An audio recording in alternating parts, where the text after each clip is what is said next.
see what you're saying. But I don't want to talk about him, especially not after what he did with my credit card. Exactly. All right, I'm gonna go. Wait, are you mad at me? No. No, look, I'm not mad at you, okay? You're amazing. Thank you. What's up, guys? I'm Crystal Lee Naomi, aka Jasmine Borders on Tyler Perry's Sistas. Be sure to subscribe to the Haves and the Have-Nots review for not only reviews on the Haves and the Have-Nots, but also on Sistas. And while you're at it, give your girl a follow on Instagram at Crystal Lee Naomi. And I'll see you every Wednesday at 9, only on BET. All right, Sistas fans. Now, I have to admit, I didn't expect the credit card video to do as well as it did. I want to say the last time I checked, it was almost at 7,000 views. What was it? The one where I talked about all the suspects of who was messing around with Karen's credit card. I think I had, who was on there? Aaron, Pam / her new boo, Zach, and Hayden. Yeah, it's at 6.6 thousand views, so not too bad. But basically, I just wanted to talk about a couple of different clues we got from the preview for next week. Actually, part of the evidence came from last night's episode and a brief part from the preview for next week. So before going forward, please take a moment to hit like, hit subscribe, click that bell notification icon and select all. That way you don't miss out whenever I post new content to the channel. And follow me on social media. Links are in the description below. So basically, the preview for next week, unfortunately, we got Zach behind bars again. And Rhea seems to be going in on him like, you're going down for this. So that possibly is like, oh, Rhea. Well, no, I mean, if Rhea was the one who set up Zach, then her actually screaming this to him in a police station where it's possible that there are cameras and everything wouldn't be a smart thing to do. But then again, there are a lot of things in Tyler Perry land that don't make sense. Like, I'm no expert on this, but given that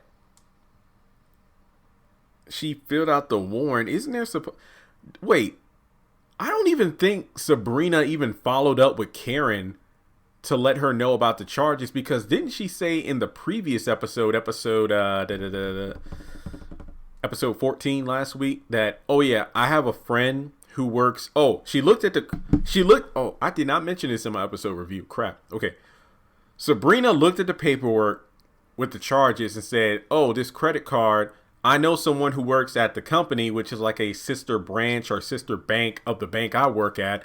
She went off screen to call this friend and said, okay, it'll take about 1 or 2 days for her to look over the charges, but as soon as my friend hits me up, I'll let you know, to confirm Zach was the one who really made the charges.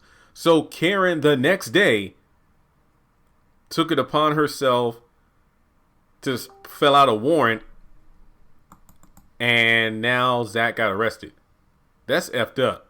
Anyway, yeah, if Rhea was the one behind it, I don't think it would have been smart for her to just, go in on Zach like this. I'm thinking that she found out why Zach was behind bars, think he's trash as a result, and is like, oh yeah, you're going down this time. This is what you get. So then, when you go back to last night's episode, when Aaron and Karen were in bed, I think it was like the next morning, because she went on about how, oh yeah, this ain't going to work. You just laying up in my bed, and like, I just don't. No, I don't think I can do this, where it's like we're not having sex or anything.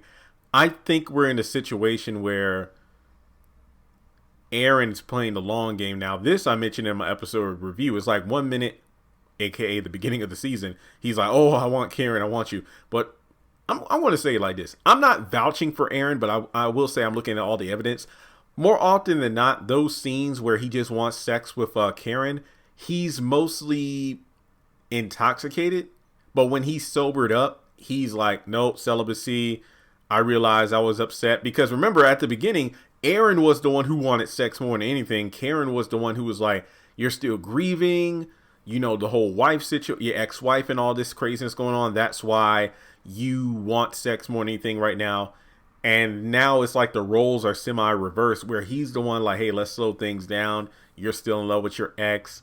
And then an interesting thing happened where it's like, yeah, ever since, he knows how wrong he is for what he did to my credit card. That's when Aaron's like, exactly. So then he gets up and gets out of bed. Is that symbolism right there? Like, ooh, he did it. Or is it a situation where he was like, yeah, I know where this conversation's going. Let me get up and leave. I'm wondering if Aaron is like playing the long game where it's like he gave Karen a taste of what it was like in bed with him. But now she's wrapped around his finger. So he's going to play the celibacy card. And during this time, con her out of money, blame it on Zach, and then, head for the hills when things go wrong. Because he does what he used to be in the military, Navy. He was in the armed forces, and, now he's a preacher and everything. And he had money, because it's just strange to me that when it came to his ex, and then from after her death and everything, it was a situation where he said, yeah, the custody of the kids, the house, all of it went to her family. They're gone for good now. It just begs the question of, if that's the case, what does Aaron have? I mean, we do have that one scene earlier this season where, Karen was going out for girls' night. It's like, oh, you need any money or anything? She's like, no, I'm good. That was just like at first glance it's sweet, but then with the whole credit card stuff, it's just one of those situations where it makes you go, was that line a setup for something more? I mean, it's a situation where, do you think Aaron really is playing Karen? Like, he used a credit card. So just to, put it out there, do you think that Aaron's playing like a bit of a long game in order to manipulate Karen, take her money and whatnot, and then go about his business? Do you think Rhea hinted that she was the one that did it in the preview for next week, saying that you're going down for this? Or do you think there's another player involved, like Pam and her new boo? Because honestly, Zach didn't do it. So let me know your thoughts below. And as always, if you would like to donate to the channel in a non-scamming fashion, feel free to do so on PayPal, Cash App, or join Patreon for as little as $1 a month.